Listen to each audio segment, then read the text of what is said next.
ஒரு அன்போடு கூட ஒரு இஷ்டத்தோடு கூட தேடணும். மோசே 40 நாள் சீனாய் மலையில இருக்காரு.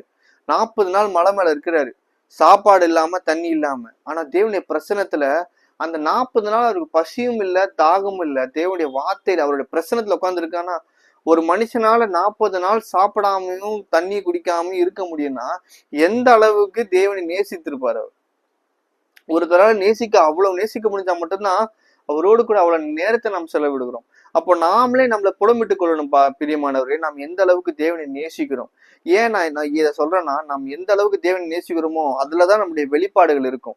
ஒருத்தனுடைய அவுட்புட் எப்பவா இருக்கும்னா, எந்த அளவுக்கு அவங்க போடுற இன்புட்டை தான், இன்புட்டை பேஸ் பண்ணி தான் அவுட்புட் இருக்கும். இப்ப இந்த இச்சை அடக்கம்ன்ற ஒரு விஷயம் எப்படி இருக்கும்னா, நான் என்னுடைய தேவனை நேசித்தனா, என்னுடைய மனவாளனை நான் நேசிக்கும் பொழுது என் மனவாளனுக்கு பிரியமில்லாத காரியத்தை நான் செய்ய மாட்டேன்.